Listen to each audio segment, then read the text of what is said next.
Olá, pessoal. Mais uma Gênesis que a gente vai ter agora, com a aula 11, com o nosso querido amigo Marco. Marco, muito obrigada. Atma Namastê. Vou colocar minha apresentação.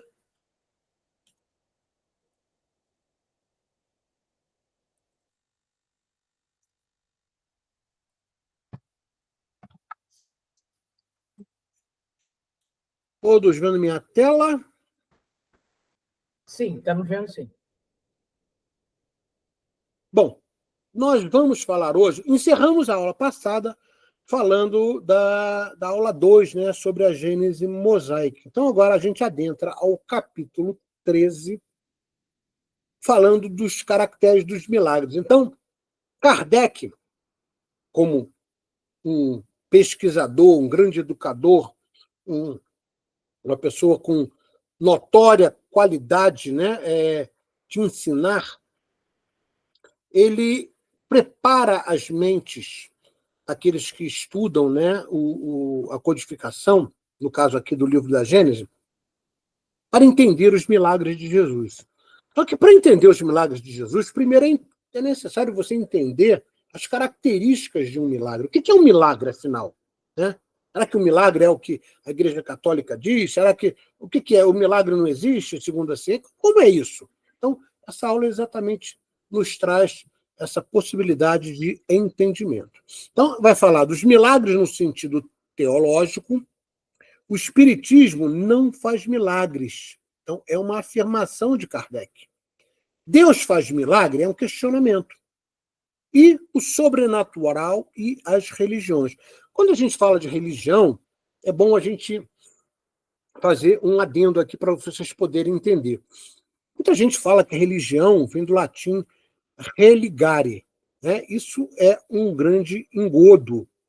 Religião, a palavra, no sentido, não vem de religare, vem de relegere. Religare foi a forma que Constantino, em 312 depois de Cristo, chamando Lactâncio, que era um grande, vamos dizer assim, historiador, um grande homem notório de grandes saberes, ele, segundo os desejos do Constantino, ele tinha que mostrar que aquelas pessoas que buscavam a fé, os católicos, eles tinham que ter um local de concentrar sua fé. Né? Por que isso, Marco? Porque Constantino, devido à influência de sua mãe, começa a construir muitas igrejas. Né?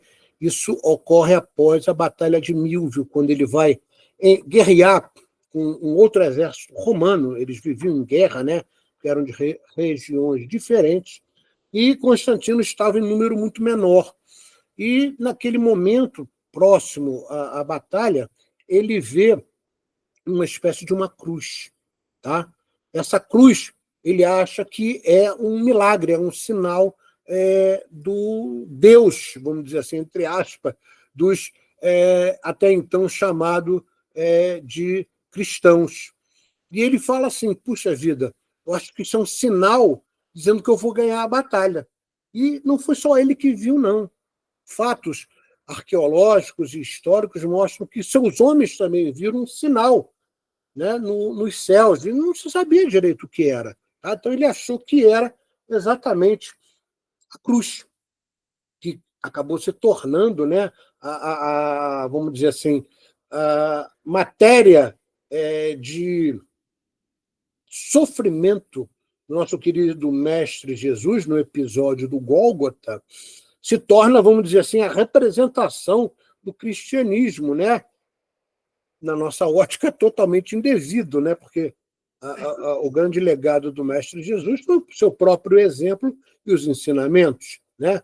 Essa coisa de dizer, a morte dele salvou os nossos pecados, é muito bonitinho, né? Para admitir que Jesus realmente era um ser totalmente diferente de tudo que eles já tinham visto, mas existem coisas muito mais importantes na vida de Jesus do que o seu próprio episódio da morte. O episódio da morte nos traz o conceito da, entre aspas, ressurreição, que não é ressurreição. Né? Jesus plasma o seu corpo espiritual, ou seja, ele adensa e aparece, né, entre os vivos, vamos colocar assim, né? Isso a doutrina espírita, né? Não que seja o caso de Jesus, mas a doutrina espírita entende como a gênere. Né? A gênere é quando um espírito consegue plasmar o seu corpo espiritual de forma a se apresentar junto aos encarnados. Tá? Então, não vou entrar em muitos detalhes aqui, mas é só para vocês entenderem, né, esse contexto que a gente vai iniciar aqui agora, ok?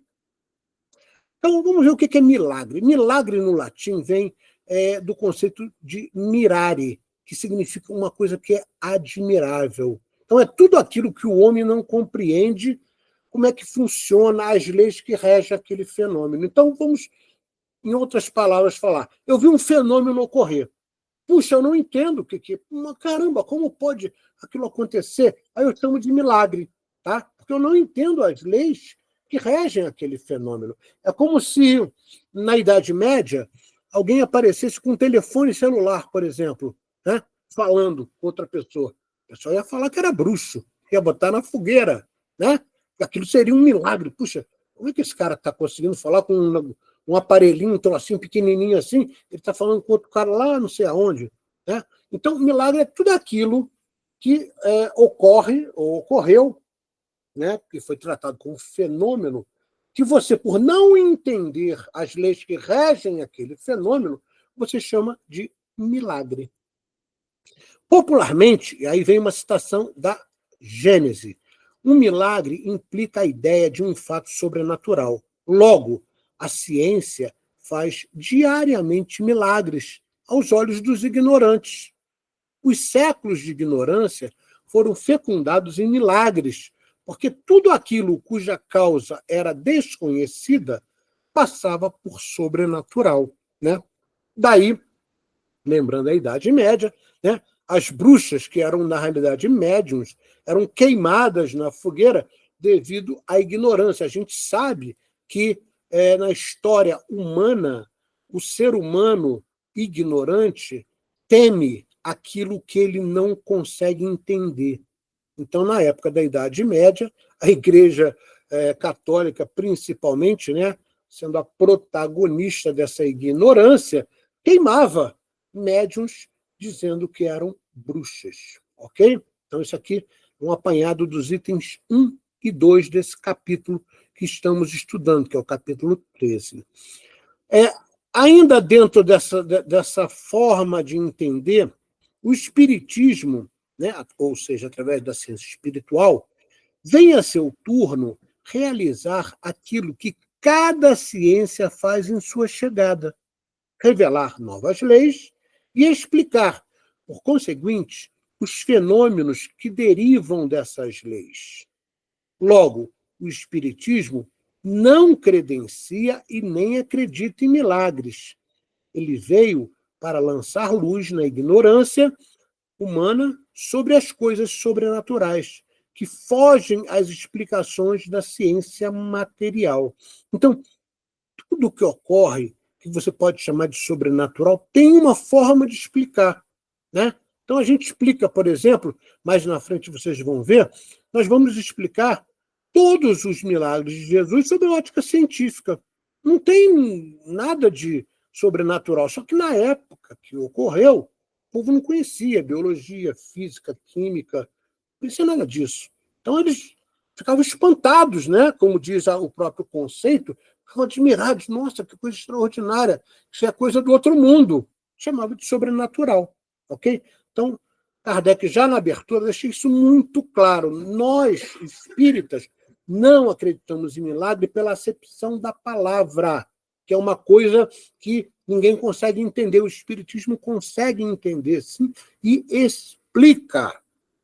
Então, veja que coisa bacana. O éter, o que é o éter? Né? Vem de etéreo, vem de sutileza, é o fluido cósmico. Tá? E seus derivados, presentes e não sentido no mundo material, ainda desconhecido em suas propriedades, pode, por exemplo, contrabalancear o efeito da gravidade material. se manipulado corretamente por um espírito conhecedor da lei que rege tal fluido. Nós ainda conhecemos bem as leis que regem a quarta dimensão. Nós ainda não conhecemos as leis que regem. O que é a quarta dimensão, Marco? É a dimensão dos desencarnados. É o que a gente chama de mundo espiritual. Tá? E muito menos a quinta dimensão, a qual estaremos adentrando, que é o mundo de regeneração a partir de 2057. Vou fazer uma explicação rápida aqui. Se vocês lembrarem, lá, quando a gente falou do início dos nossos trabalhos aqui, no curso da Gênese, nós falamos do surgimento, né, do próprio Big Bang, sistema solar, planeta Terra, né? Nós falamos sobre aquilo. Vamos lembrar que o que Leon Denis chama do hálito de Deus é, na realidade, esse chamado fluido cósmico, que Kardec nominou. E o fluido cósmico, hoje a ciência sabe que ele tem vamos dizer assim, uma segmentação para o nosso entendimento. Né? Esse fluido cósmico, ou seja, esse hálito de Deus, ele é chamado de energia escura, matéria escura e matéria conhecida. Essa energia escura, puxa, Marco, por que escura? Porque desconhecida. Tá? Então, como a ciência não conhece direito, chama de energia escura. Mas hoje, eles já conseguem entender que essa energia escura ela é extremamente expansiva e criadora. Puxa, Marco, é por isso que a ciência hoje, a astronomia, consegue entender que o universo está se expandindo devido à expansão desse fluido cósmico, dessa energia escura. Só que, à medida em que essa expansão vai ocorrendo, em determinados momentos, ela perde, vamos dizer assim, para vocês entenderem a velocidade, e começa a se agregar. Quando ela começa a se agregar, ela se transforma em matéria escura. A matéria escura traz em si algumas propriedades, algumas interações de força que a ciência sabe hoje, que são basicamente 5.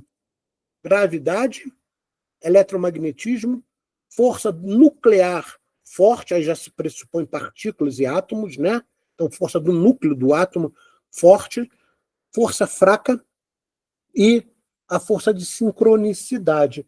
Então, a partir do momento que essa expansão da energia escura se faz, ela vai se condensando e se transforma em matéria escura. A matéria escura, com as propriedades, essas 5 propriedades, essas 5 interações de força que eu citei agora, elas começam a formar a matéria que nós conhecemos. Marco, e existe um local para isso? Sim. O local são as estrelas, os sóis.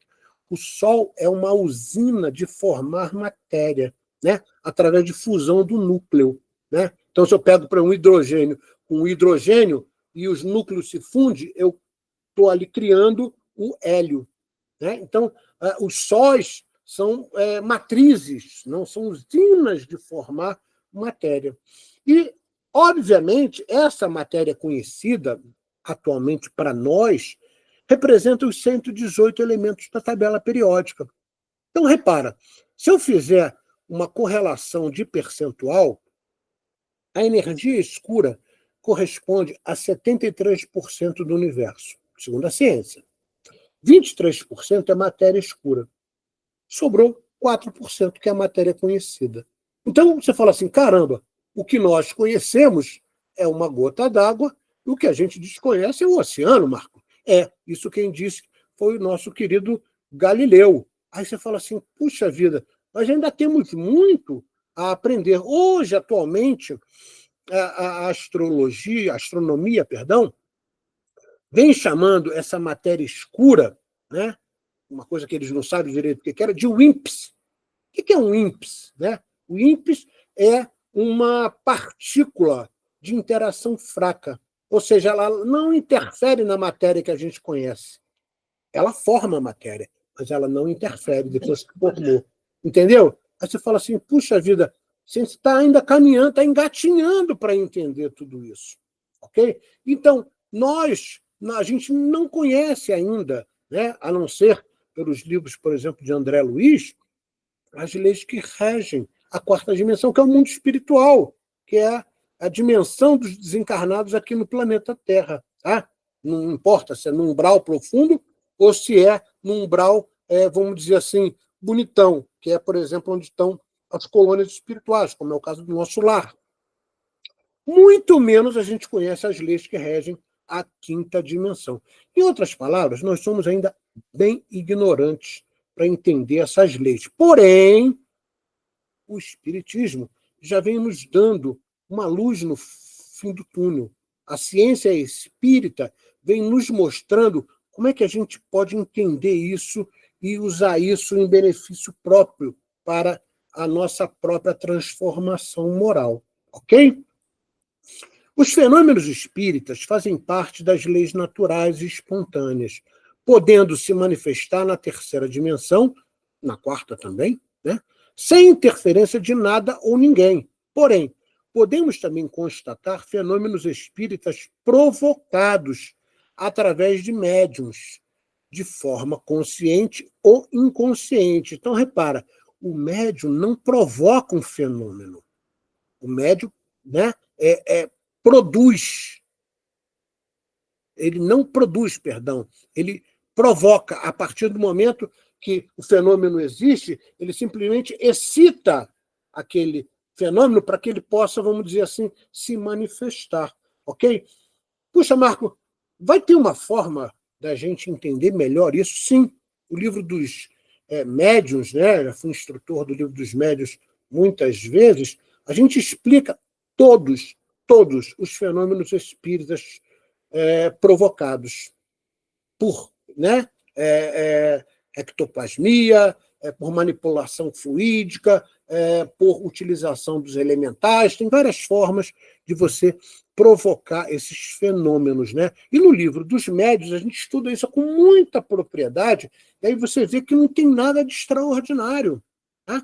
Um médium faz parte, né, desse conceito de manifestação das leis naturais. Ele é uma pessoa que interage provocando. O fenômeno existe, está ali. Ele simplesmente, às vezes, agrupa, às vezes separa, ele simplesmente provoca.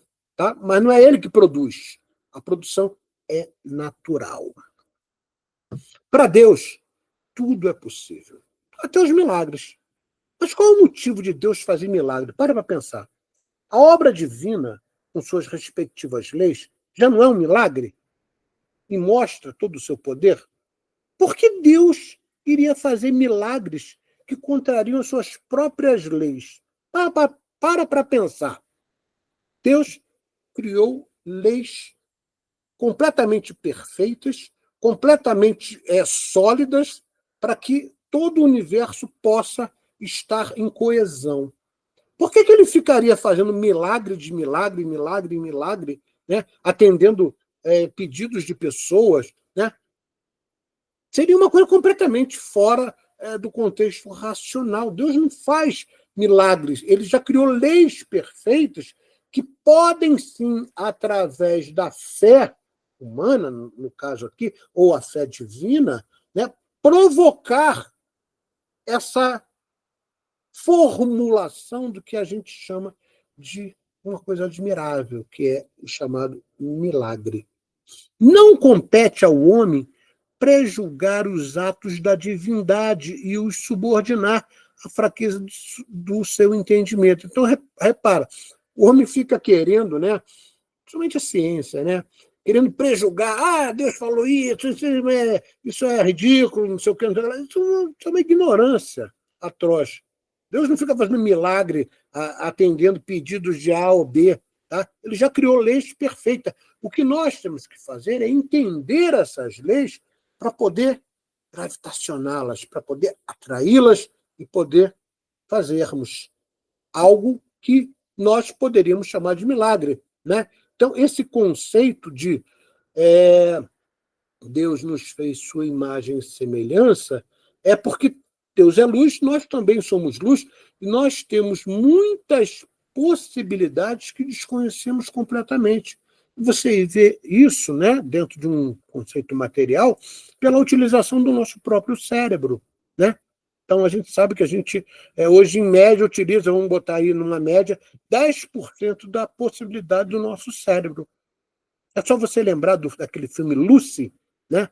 Onde a menina toma uma droga sem querer, explode uma droga lá no organismo dela, e ela passa a ter, né, ampliar a sua capacidade cognitiva, e quando ela chega a 100%, ela já não está em lugar nenhum e está em todos os lugares.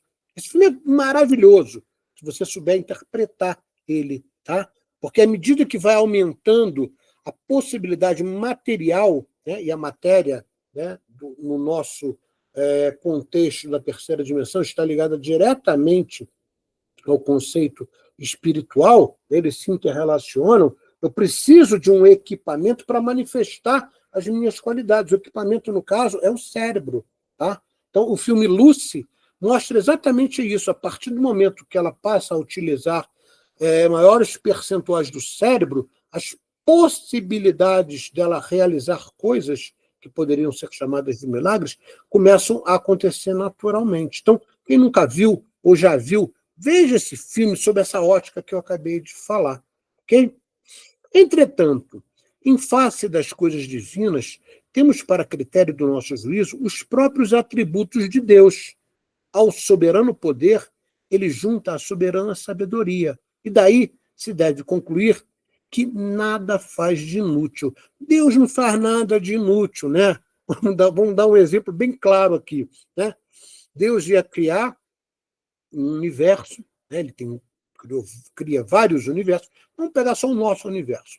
Cria um universo e aí ele daria vida, né, apenas a um planeta de um sistema solar chamado Terra, como diria Carl Sagan, o pálido planeta azul, tá? E nos outros não teria nada. Aí você para pensar, peraí, isso seria uma inutilidade. Para que ele criou, né, milhões de galáxias, bilhões de galáxias, bilhões de sistemas solares, trilhões de planetas, e só bota a vida em um? Isso é completamente fora do juízo de qualquer pessoa normal. Então, é um exemplo para você entender que é uma grande besteira ainda, né? O homem dizer, mas ele mandou uma sonda, por exemplo, para Marte, que faz parte aqui do nosso sistema solar, e não detectou vida, Marco. Como é que pode? Claro, meu querido. Nós só conhecemos 118 elementos da matéria. São os 118 elementos da tabela periódica. Existem determinados tipos de matéria, que a gente chama de matéria escura, como eu expliquei ainda agora, que não são detectáveis pelos nossos aparelhos, que ainda são muito rudimentares. Começou a entender? Então, quando você fala assim, Deus não faz nada de inútil. Tudo que ele faz tem um objetivo de correlação. Para Deus, a unidade se faz na diversidade. Puxa vida, isso é a frase que os sociólogos hoje, né, humanistas, ficam falando o tempo todo. Isso vem lá de trás. Na teologia, a gente vê isso. Então, repara o poderio das palavras que está contida nesse livro da Gênesis. Os milagres não são necessários para a glória de Deus. Nada no universo se afasta das leis gerais. Deus não faz milagres, porque, sendo suas leis perfeitas, ele não tem necessidade de derrogar suas próprias leis. É óbvio, o que a gente vem falando até agora, né? Então, esse item 15 corrobora exatamente essa nossa forma de entender, né, o conceito de Deus. Né? Lembrando, a primeira pergunta do livro dos Espíritos é: que é Deus? Marco, repete. Que é Deus? Não é o que é Deus, porque senão eu estou objetivando Deus, e nem quem é Deus, porque eu estou personificando. Né? Deus, inteligência suprema, causa primária de todas as coisas. Nós ainda não entendemos direito. Então, para que a nossa ignorância possa ter pelo menos um caminho, a gente se explica desta maneira, dizendo, Deus é luz. E nós somos feitos sua imagem e semelhança. Então, nós também somos luz. Deus não é antropomorfo, não tem duas pernas, dois braços, uma cabeça, é malvadão. E aí ele diz, vou castigar agora os caras do Egito, agora eu vou fazer o Flamengo ganhar. Isso é uma ignorância atroz. Tá? Ele não fica ali, né, com um computador gerenciando o que cada um está fazendo em cada parte do planeta. Estou falando só do planeta Terra, imagine de todos os demais. Então, como Deus é muito inteligente, ele criou leis absolutamente perfeitas que regem a tudo e a todos. E todos nós estamos submetidos a estas leis. Marco, e se a gente burlar essas leis? Obviamente, a própria lei tem uma forma de corrigir esse burlar, né? Que é o que a gente chama de expiações e provas. A tudo e a todos, tanto do bem quanto do mal, é reservado o direito e o dever de estarem submetidos a essas leis divinas. Eu gosto de um exemplo assim, ó. 2 homens caem do 18º andar. Um é extremamente bom e o outro é extremamente mau. Qual chega primeiro ao solo? Aí você vai falar assim, Marco, o homem mau, ele é mais denso, ele vai chegar primeiro. Não, os dois vão chegar ao mesmo tempo. Que a velocidade dos corpos, né, da teoria newtoniana, ela ganha vamos dizer, a partir de, fazendo uma metragem a partir de 210 metros por segundo, tá? Ela ganha praticamente o mesmo impacto de velocidade, elas vão cair junto. Então, é lei, gente, não dá, é uma lei da física, inclusive. Não dá para você querer derrogar isso, muito menos querer derrogar as leis de Deus, né? Então o homem ainda é muito petulante acreditando nisso. Fatos e fenômenos sobrenaturais não sustentam, nunca sustentaram e nunca vão sustentar nenhuma religião. Pô, peraí, Marco. A doutrina espírita não é baseado em fatos e fenômenos espirituais? Claro que não. Você leu já o Livro dos Espíritos, com um pouquinho mais de detalhe, né? Kardec deixa claro que não são os fenômenos espíritas que sustentam a compreensão do que é o Espiritismo. E sim, entender as leis de Deus, entender como elas ocorrem e como nós podemos interagir com essas leis.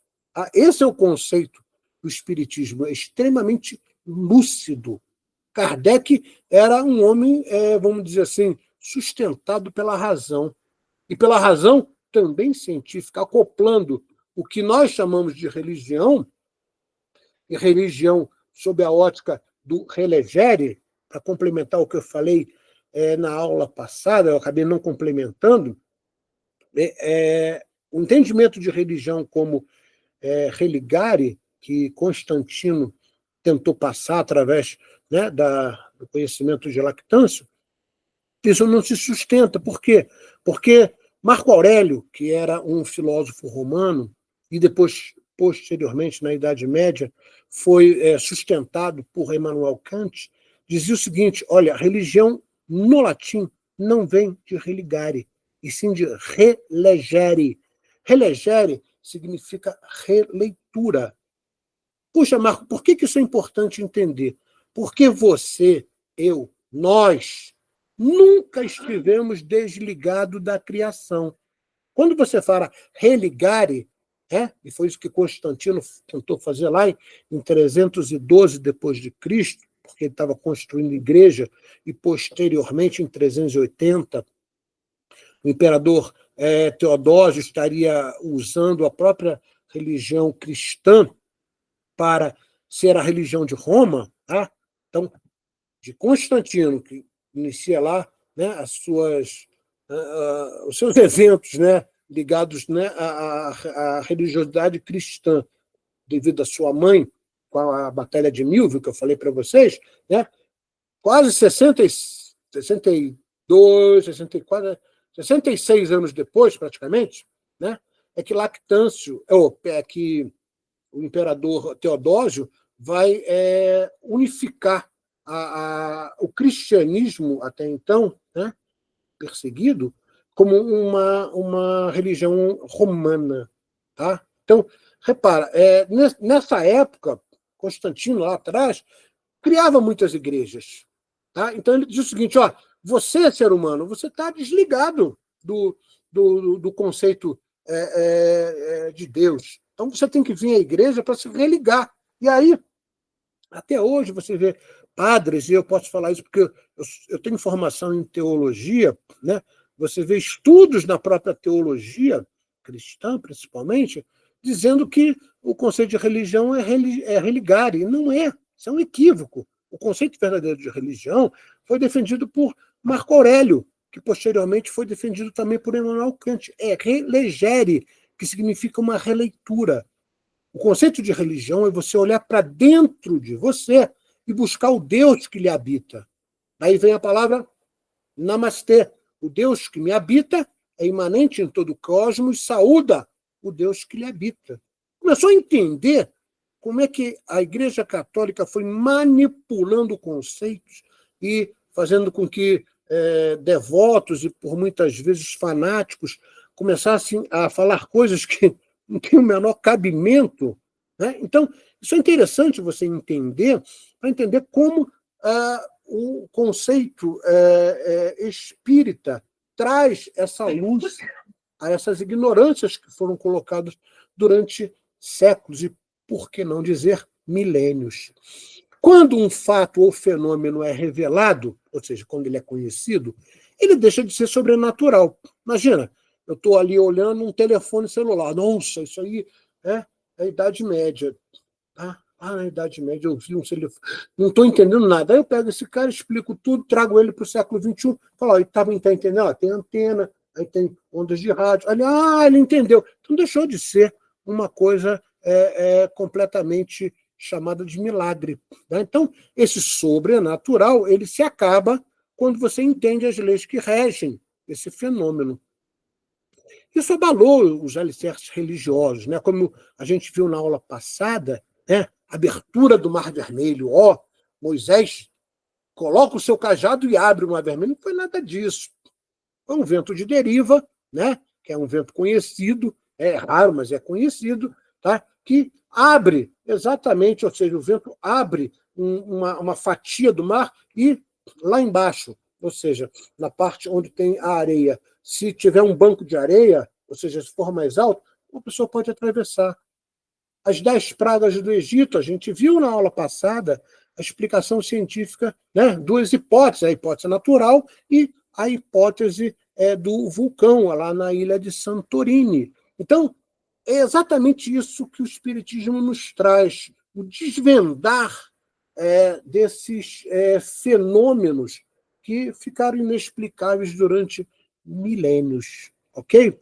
O que é necessário e o que fundamenta qualquer religião é o princípio espiritual. Se você fizer uma análise, né, e aqui no GRESG eu também dou o curso de conhecimento sagrado. E lá nós já estudamos o budismo, o hinduísmo, o espiritismo. Você vai reparar que tem determinados princípios que são comuns em todos os credos, no budismo, né, no hinduísmo, no próprio sufismo, que é uma linha da Torá, perdão, uma linha do Alcorão, tá?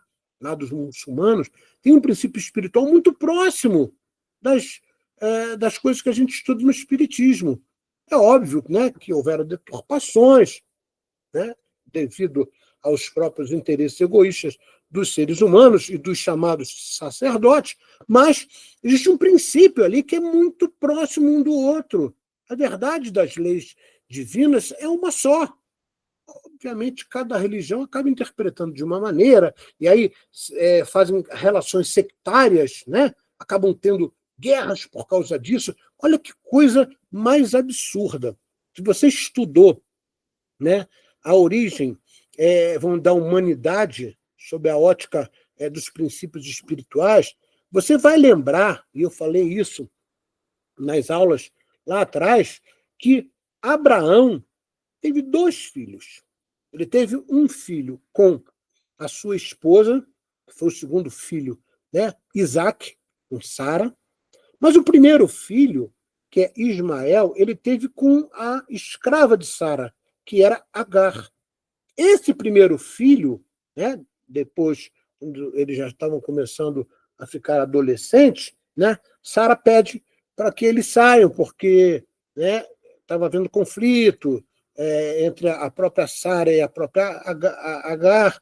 Então, Abraão pede para que eles caminhem, né, dá providências, né, providencia sustento para eles, e eles vão ali para as regiões mais desérticas, né? E esse Ismael é o mesmo que vai fundar a nação árabe. Espera aí, Marco, espera aí. Um hebreu, na realidade, descendente de Abraão, é que vai fundar a nação árabe, é Ismael, que é o mesmo Ismael que hoje é o nosso protagonista, é o nosso protetor da pátria do Evangelho. E o outro, que é Isaac, é o fundador, né, vamos dizer, das 12 tribos de Israel, é um dos patriarcas exatamente do povo hebreu. Ou seja, são co-irmãos, estão hoje guerreando e guerreiam desde quando o mundo é mundo que conhecemos, e até hoje continuam nessa ignorância de não entender, né, que são muito próximos ali. Então, conforme o nosso desenvolvimento moral, né, a gente vai entendendo cada vez mais esses princípios espirituais. Esse princípio espiritual vem nos mostrar a sua inter-relação com o princípio material de forma complementar e plena. É outra coisa que o Espiritismo deixa claro. Não existe o conceito separado de princípio espiritual e princípio material. São coisas diferentes, né? A lei que rege a matéria, a outra a lei que rege... Não. Eles se cruzam, eles se correlacionam. Tá? Tanto é que para que haja uma determinada mediunidade, por exemplo, vamos falar de mediunidade, em um determinado espírito, né, ele tem que ter algum princípio em sua glândula endócrina, ele tem que ter alguma coisa em seu plexo nervoso que dê oportunidade a ele manifestar aquela mediunidade. Então, eles estão intrinsecamente correlacionados. Não dá para separar. Isso aqui não. Por exemplo, quando você estuda os chakras, né? Então, os chakras são centenas e centenas. Vamos pegar os 11 principais, que o pessoal fala, Marco, o pessoal fala que é 7. 7 são os que são conhecidos mais, vamos dizer assim, popularmente, né? Que foram, vamos dizer assim, popularmente divulgados pelo Leadbeater, né? Quando é levado pela Helena Blavatsky, lá para os ashram dos hindus, e ele acaba tendo acesso a essa informação e traz para o Ocidente naquele livrinho de 1927, chamado Os Chakras, ele é vermelhinho. Né? Então, a maioria dos 99% dos centros espíritas usa os conhecimentos que estão ali para estudar os chakras. Mas quando a gente estuda os chakras de verdade, né, usando lá o conhecimento védico, né, os conhecimentos que são muito mais profundos, né, dos yogins, você vai ver que os chakras são muito mais. Né? E quando a gente trata de cura, por exemplo, né, você tem que tratar pelo menos 11 chakras. E todos os chakras, tá, que são centros de força, são princípios, né, e órgãos do corpo sutil, eles são correlacionados a um plexo nervoso, e esse plexo nervoso está relacionado a uma glândula endócrina. Então está tudo relacionado, e a Gênese chama atenção para isso. Tudo é milagre na natureza. Lembrando que milagre tem significado de coisa admirável. Ao término desse capítulo, Herculano Pires, que é um médium fantástico, né, um grande colaborador da doutrina, nos lembra que a posição de Kardec sempre foi científica, seguindo a orientação doutrinária da fé raciocinada, e que do espiritismo nasceram todas as chamadas ciências psíquicas de natureza realmente científica. Né? Quando você vai estudar, por exemplo, a psiquiatria, quando você vai estudar psicologia profunda, tá? Não só de Jung, mas de outros, né? Stanislav Grof e outros, você vai reparar que todos eles, na realidade, vão falar de coisas que está escrito no livro dos Espíritos, no livro dos Médiuns, no livro, né, no Céu e Inferno, no livro da Gênese. Impressionante. Tá? Então, você, quando estuda de verdade os princípios espíritas contidos na doutrina espírita, você passa a ter uma gama de conhecimentos sobre a essência e a psique do ser humano muito importantes para que você possa lidar em qualquer relacionamento. Bom, repara, nós vimos como o livro da Gênese trata esse conceito de milagres. E eu achei importante terminar essa aula com três vídeos relativamente curtos, né? Que têm visões diferentes, mas que se complementam. Tá? Primeiro é a visão do Amit Goswami, grande físico indiano, né? Professor de universidades americanas, né? Uma pessoa de notório conhecimento e saber em todo o planeta. Tá? Amit Goswami, o autor A Física da Alma, né? O grande livro que teve uma disseminação muito grande no Brasil. Né? O que ele vê? Qual é a visão científica dele? Vamos entender um pouquinho. Né? Depois, o segundo vídeo é uma visão espírita de Divaldo. Tá? Divaldo com, né, a sua forma sempre sutil e, ao mesmo tempo, alegre. Né? Divaldo nos conta muitas piadas e ele vai trazer uma historinha muito bacana, dizendo que o que a gente também pode chamar de milagre. Né? Por último, a visão espírita no programa Pinga Fogo, de Chico Xavier, onde ele responde e correlaciona o conceito de milagre e de religião. Tá? Então, vale a pena a gente ver essas três visões para complementar e terminar esta aula onde precede os milagres que constam no Evangelho, que são os milagres de Jesus. Então vamos ver o primeiro, que é como é que a física quântica explica os milagres, né? Obviamente, eu sempre edito os vídeos, porque às vezes o vídeo é muito grande, eu coloco a parte que eu considero mais importante. Então vamos ver aqui como é que esse físico maravilhoso e notório, reconhecido em todo o planeta, diz como é que ele entende milagre. Vamos lá. O que é possível da gente conseguir manipular e alterar a realidade nos nossos corpos e à nossa volta? Vou dar um exemplo. É possível realmente, como Jesus fez, andar sobre as águas, levitar, alterar um câncer, diminuir uma doença? Qual é o limite disso no nosso corpo e à nossa volta? Okay, some of the things are mythical. Claro, algumas coisas são míticas, né? Like walking on water would involve violation of a physical law. Como, por exemplo, andar em cima da água seria uma violação muito agressiva de uma lei da física. So I would not say no, it has a mythical meaning. Eu não vou dizer não, tem um significado mitológico. But I would, metaphorical meaning, working on water, everybody knows.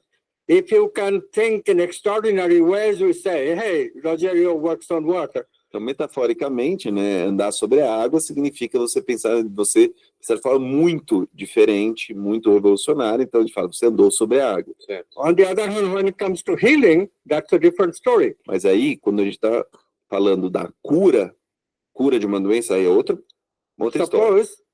Suppose somebody has lost a child. Certo. And the heart is frozen. Então, vamos supor que alguém perdeu um filho, né? E o coração fica totalmente congelado com essa perda de um filho. Why does the heart get frozen? Because the person thinks that if this child is gone, whom shall I love? How can I love anybody else? Então, por que o coração fica congelado? Porque a pessoa fala, pô, você é a pessoa que eu mais amo na vida, que é meu filho, foi embora, como eu vou ser capaz de amar uma outra pessoa? But remember, Jesus has extraordinary non-local ability, empathy.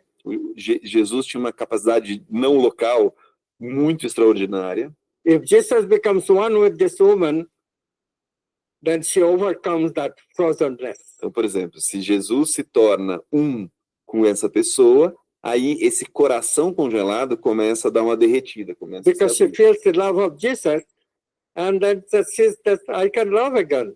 Aí ela sente o amor de Jesus e fala, nossa, então eu consigo amar de novo. And as soon as that happens, the immune system, which before was not functioning, that's how we get cancer. Então, o que acontece é, o sistema imunológico não estava funcionando. Então, por exemplo, essa mulher podia estar com câncer. As soon as love comes back, immune system comes back functional in a hurry. E, assim, So quickly that overnight the tumor can disappear. e aí, isso pode acontecer de você, da noite para o dia, quando vem o amor, quando o sistema imunológico começa a funcionar, da noite para o dia, de fato, pode haver uma cura de uma doença, por exemplo, um câncer, de forma absolutamente repentina. O que a gente chama de milagre, então, seria uma forma da gente entender isso, dessa mudança da realidade, né? It is changing reality. A cura.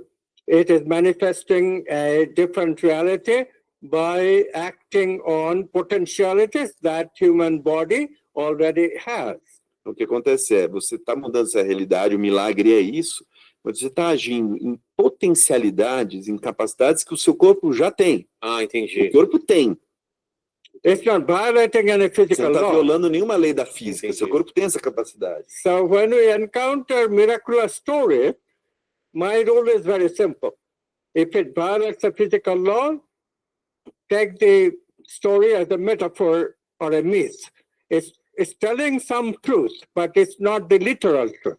Então, a minha forma de ver é muito simples. Se eu pegar um milagre, eu analiso. Se eu vir que tem uma violação de uma lei da física, eu trato isso como algo mitológico. Tem o seu poder de verdade, mas eu não encaro aquilo como exatamente aquilo, como Jesus andando sobre a água. Whereas if it's a change in software, Mas essa é uma mudança no software, ou seja, você não violou nenhuma lei física, mas você violou aquilo, você mudou aquilo que precede o hardware, que é o software, o corpo vital, né, o corpo mental. then it seems to be miracle, but it's not miracle. It's just the science has to be understood, and now we can understand it because quantum science is a better science. Então, o que acontece é isso parece ser um milagre, por quê? Porque as pessoas, mais uma vez, enxergam com a ótica do materialismo científico. Então, para quem entende que tudo é matéria, tudo é feito do mundo físico, parece um milagre. Mas essa nova ciência que traz outras questões dentro da realidade, simplesmente é assim que funciona. Não é um milagre. É milagre para quem não entende a ciência como é a ciência proposta. Repara, quem é Amit Goswami, Marco? Ele nasceu em 36, né? Ainda está vivo. É um físico indiano, pesquisador, como eu falei, professor universitário nos Estados Unidos, autor de obras como A Física da Alma, O Universo Autoconsciente, Consciência Quântica, O Médico Quântico, tá?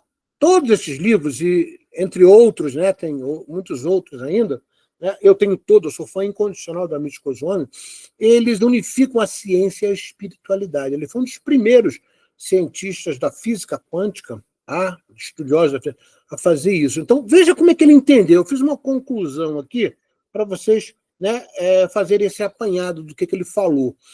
Quando um fato, segundo a visão dele, viola a física, eu entendo como mitologia, visão dele. Porém, o amor pode potencializar capacidades que o nosso corpo possui, realizando coisas inacreditáveis para quem só acredita no materialismo científico. Logo, evidencia-se que existe uma outra ciência, que é a espiritual, não é a ciência material, que realiza esses ditos milagres, para quem só entende que tudo é matéria. Então, veja a visão deste homem. Ele deixa claro que existe uma outra ciência, que tem outras leis, que, na realidade, não são as mesmas leis que regem a matéria. Estão correlacionadas, mas não são idênticas, não são as mesmas. E, obviamente, se você vê o fenômeno, não entende o que está acontecendo, não entende as leis que regem aquele fenômeno, porque você é um materialista. Tudo para você tem que ser matéria. Você se, né, baliza pelo materialismo científico. Então você vai falar assim, isso é... Não, se eu não vi, eu vou dizer que é mentira. E se eu vi, eu vou dizer, eu não sei como é que esse cara... Deve ser um truque. Deve ser um... Né? Por quê? você está demonstrando ali a sua ignorância por não conhecer as leis que regem essa nova ciência espiritual. Esta é a visão de um homem extremamente sábio no que diz respeito à notoriedade científica, acadêmica, material. Então, veja como, né, os cientistas já estão começando a abrir suas mentes para entender mais sobre isso. Então, essa foi a visão do Amit Goswami. Vamos a uma segunda visão, que é a visão de Divaldo. Ele vai nos apresentar uma outra forma de entender milagre. Tá? Vamos ver que é bastante interessante e divertido. Divaldo sempre é fantástico nas coisas que nos apresenta. Existem dois tipos de pessoas. Aquelas que não acreditam em milagres e aquelas que acreditam em milagres. Eu faço parte do segundo grupo. Eu acredito em milagres. Milagre aqui não tem o sentido teológico convencional. Aquilo que vai contra as leis da natureza. Porém, ocorrências que nos escapam à capacidade do discernimento, à nossa possibilidade de programação, o inesperado, que Carl Gustavo Jung teve a oportunidade de dizer que se tratava de uma lei que era feita de coincidências, e que nós, invariavelmente, chamamos acaso. Os milagres, estudados pelas duas psicólogas, têm uma conotação muito diferente desta, que eles atribuíram como sendo um estado além da realidade física. Diminua o som, por favor. É aquela ocorrência que nós não programamos e que, não obstante, acontece, chamando-nos a atenção para o inabitual. Entre esses fatos, eu narrarei com a própria emotividade um deles que me chamou muita atenção. Trata-se de um homem, um alto executivo de uma empresa norte-americana, que estava diante da pia de pratos sujos da sua casa. Ele olhava pelo retângulo da janela e dizia: Elsa, por que você me abandonou? Você sabe que os homens não estamos preparados para a viuvez. As mulheres adaptam-se melhores, porque elas têm uma capacidade que nós, os homens, não conseguimos manter. Por que você me deixou? Nesse momento, ele ouviu uma voz que chamava: Papai, venha me ajudar no curso de literatura inglesa. E outra: Papai, venha fazer a personagem do meu estudo de arte dramática. Papai, papai. E a pequenina: Papai, aonde está o John? Ele fechou os olhos e disse: Eu não aguento. Esses selvagens que são seus filhos. Como é que você vai embora e me deixa na mão desses selvagens para que eles me perturbem? Você não vê que eu não tenho capacidade de administrar esta casa? 5 filhos. Esses 5 filhos dão-me muita perturbação. Depois que você morreu, eu coloquei uma auxiliar de limpeza. Ela vem 3 dias por semana. Olhe para aí. Mal acaba de limpar. Esses selvagens sujam tudo. Olha ali, em cima da máquina de lavar. A roupa de 2 dias. Parece que nesta casa nunca se lavou roupa. Papai, aonde está o John? Era a filhinha de 4 anos. Ele teve ímpeto de empurrá-la. Estava no momento do estresse. Céu, você ingrata. Como é que você tem a coragem de morrer e de deixar o seu marido sem nenhum apoio? E um grita dali, outro grita dacolá. Ele fechou os olhos antes de explodir quando tocaram a campainha. Ele então disse: era só o que faltava. Quando nós estamos a ponto de explodir, acontece tudo que nos leva à explosão. E os 4, 5 filhos gritando: papai, papai, isso e aquilo. Ele passou pela sala de olhos fechados, abriu a porta, era um mendigo. Eu desejava falar com a senhora Elser. Morreu. Oh, mas eu não sabia. Fique sabendo. Ah, porque eu moro no outro condado. E todo mês eu venho aqui e ela me dá comida.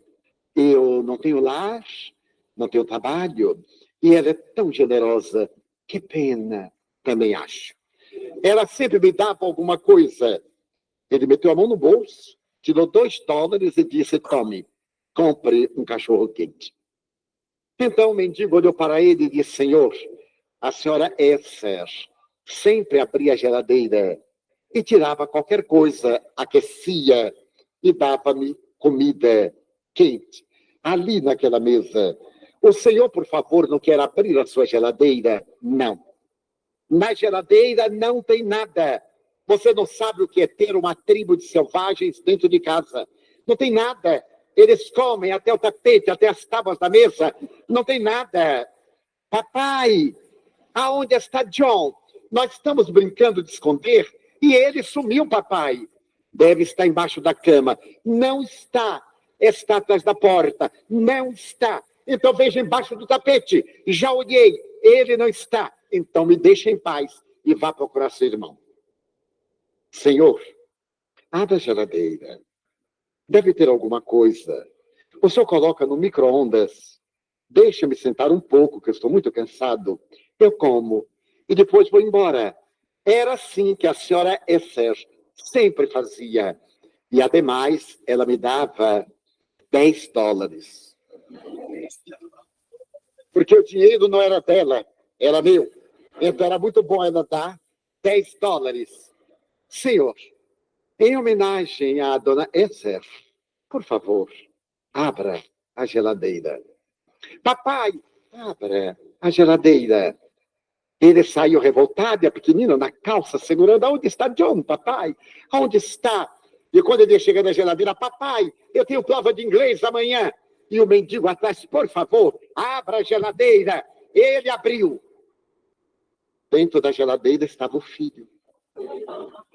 Havia entrado, a porta da geladeira bateu, ele estava morrendo.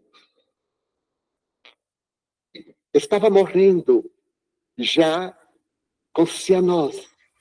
O pai deu um grito, carregou a criança, saiu correndo, felizmente, o hospital estava a 1 quadra. Ele entrou com a criança no colo, direto à emergência. Os médicos começaram a fazer respiração artificial. Tiraram o pai dali da sala. Ele chegou da janela e gritou, é nosso filho. Salve-o. Não o deixe morrer. Meia hora depois, um dos médicos aproximou-se, sorrindo. Ele está salvo. John vai viver. Ele não teve nenhuma lesão cerebral, felizmente. Por alguns segundos, se em alguns segundos a mais, o senhor não houvesse tirado da geladeira, a parada cardíaca teria afetado o cérebro. E mesmo que ele vivesse, iria ter somente uma vida vegetativa. Seu filho está salvo. Oh, Esser. Muito obrigado, Esser. Muito obrigado. Quero agradecer-lhe, profundamente comovido. Você mandou um mendigo para salvar nosso filho. Muito obrigado. Ele levou o mendigo para casa. Na geladeira tinha comida assim. Ele colocou no micro-ondas. Serviu ao mendigo. Considerou o mendigo um membro da família. E quando o mendigo se ia, ele disse, em homenagem a Esser, $10. O mendigo se foi. E ele escreve, tenho certeza que foi Esser, minha mulher morta, quem voltou para salvar nosso filho. O fenômeno mediúnico é inerente ao ser humano, em todo lugar, de mil maneiras. coincidências, milagres, entre aspas. A lei de sincronicidade de Carl Gustav Jung não explica essas ocorrências que passaram à posteridade como sendo milagres. Há um agente inteligente que pensa, que planeja, que elabora, que executa. Então não é uma lei de sincronicidade, é uma lei de causa, cujo efeito é o fato. Passemos agora às nossas... Repara, essa narrativa de história de Divaldo é verdadeira. Na década de 70, ali, 60, 70, por aí, não existia ainda a tecnologia, né, do imã em geladeiras. Então, as geladeiras eram fechadas e abertas através de uma maçaneta. Tá? Então, hoje, por exemplo, se uma criança entrasse dentro de uma geladeira, se ela empurrasse, hoje ela abre. Mas naquela época não abria, tinha uma trava, né? Tinha uma espécie de uma rodinha que travava ali por dentro, você não conseguia. Tá? Então, não é uma história inventada, não, é real essa história. Ok? Então, vamos entender, né, o que Divaldo falou. Primeiro, Divaldo dispensa de apresentações. Né? Eu não vou fazer a mesma coisa como eu fiz com o Amit Goswami, que Divaldo dispensa apresentações. Qual foi a visão apresentada por Divaldo nesse conceito de milagre? A coincidência, o acaso, é Deus agindo através de encarnados e desencarnados, a fim de nos oportunizar o que chamamos de milagre. Bem curto, né? Então, Divaldo, com essa historinha maravilhosa, nos mostra que isso também não deixa de ser uma espécie de milagre. Por isso é que ele diz que ele acredita em milagre, sob essa ótica de Deus ali, né, protagonizando e utilizando seres encarnados e desencarnados para fazerem, né, o que deve ser feito. Então, essa foi a nossa segunda visão, que se complementa, né, a tudo que a gente falou. E, por último, para a gente terminar esse estudo, nós vamos ver a visão de Chico Xavier, nosso querido Chico, tá? Falando sobre milagre, mas ele fala nessa correlação com religião. O programa é o programa Pinga Fogo. Muito bem, Chico. Saulo está atrás de mim e vai registrar a pergunta de uma pessoa que desfruta de grande influência nos setores artísticos do país. Saulo, é a homenagem que prestamos ao cinema brasileiro na presença, mensagem, pergunta do artista e homem sério Anselmo Duarte. Nosso caro irmão Chico Xavier, é para mim uma honra poder dirigir a palavra a você e fazer uma pergunta que tenho a impressão que seria uma pergunta que muita gente gostaria de fazer. O que pensa você, como analisa, dos chamados milagres da Igreja Católica? Ou seja, a aparição de Nossa Senhora, Mãe de Cristo, em Lourdes, em Fátima, e no caso de tratar-se de uma materialização espiritual, queria saber se em algumas oportunidades os chamados santos da Igreja Católica têm deixado mensagens através da religião espírita. Nós nos sentimos muito honrados com a pergunta do nosso grande líder de arte no Brasil, que é o nosso querido e festejado Anselmo Duarte. Em nossa infância e na primeira juventude, frequentamos a Igreja Católica com o mesmo respeito com que nos dirigimos hoje a uma reunião espírita cristã. E sempre sentimos, reconhecemos dentro da Igreja Católica prodígios de espiritualidade inimagináveis. Muitas vezes, principalmente nas missas da manhã, quando era possível a comunhão de vibrações espirituais de todos os crentes numa só faixa de espiritualidade e de fé em Jesus, tivemos oportunidade de ver espíritos santificados que abençoavam as hóstias e elas se transformavam como se fossem flores de luz que o sacerdote oferecia na mesa da comunhão. Muitas vezes, principalmente do altar daquela que nós veneramos como sendo Nossa Mãe Santíssima, vimos irradiações de luz que alcançavam toda a Assembleia, do altar consagrado a Santa Teresinha de Lisieux. Muitas vezes vi partirem rosas trazidas por criaturas desencarnadas, amigos e amigas católicos da cidade de São Leopoldo, sem que eu pudesse explicar o fenômeno. Tivemos ocasião de, por misericórdia de Deus, e com o amparo da comunidade espírita cristã, e, sobretudo, com a assistência de dois amigos extremamente queridos para nós, um de Uberaba e outro de São Paulo, tivemos a oportunidade de visitar pessoalmente a cidade de Lourdes e vimos ali demonstrações extraordinárias de fé. Sentimos a espiritualidade do Evangelho na cidade de Lourdes, como se o cristianismo estivesse renascendo na procissão em toda a sua pureza. Portanto, todos os fenômenos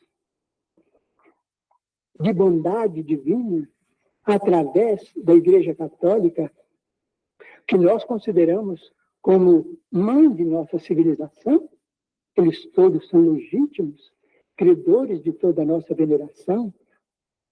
Nós não estamos separados, os evangélicos reformistas e nem os espíritas cristãos, por diferenças fundamentais.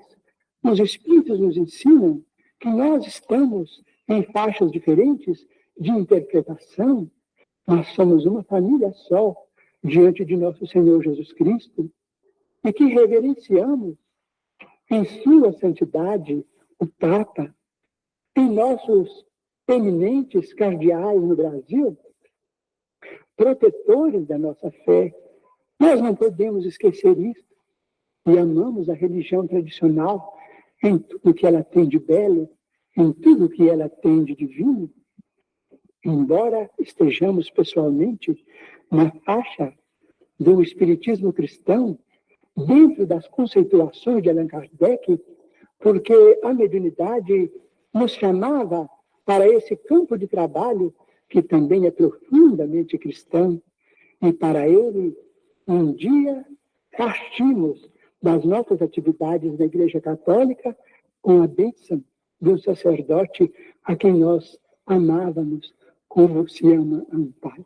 Pode-se dizer, então, economicamente, que a religião boa é a que melhora o homem? A religião é sempre boa. E toda religião boa, isto é, fundada nos princípios do bem, que torna os homens bons, essa religião é um processo de ligação, um processo de comunicação, vamos dizer assim, nos conceitos modernos de nossa vida, nos tempos de hoje, é um processo de nossa comunicação com as forças divinas que emanam de Deus. Todas as religiões que objetivam o burilamento da criatura humana, toda religião que nos traz esta legenda de paz e de amor, autênticos, mas profundamente autênticos, sem nenhuma ofensa para ninguém, sem nenhuma desconsideração para ninguém, a que se referiu o nosso querido entrevistador, Dr. Durval Mendonça, da religião baseada nesses princípios, é um caminho santo que nós, como espíritas cristãos, respeitamos e devemos respeitar cada vez mais. Então, encerrando, tá, a última visão, para Chico, né, que também dispensa apresentações, a vida é um milagre. E eles ocorrem em todas as religiões. em todas as épocas através da fé. A vida nos mostra que a unidade em Deus se faz na diversidade dos credos. E a religião boa é a que oportuniza a transformação moral do ser humano, tornando-os homens de bem. Ok? Então eu espero que vocês tenham aproveitado essa aula, entendendo realmente como é que o Espiritismo vê milagre, para que a gente possa adentrar a partir da próxima aula, né, sobre os milagres que constam no Evangelho, principalmente no Novo Testamento. Se for necessário, eu também posso apresentar, entre aspas, milagres que ocorreram em episódios do Antigo Testamento. Ok, meus irmãos? Então, fiquem na paz de Deus. Atma Namastê. Beijo no coração e até a próxima aula. Um abraço.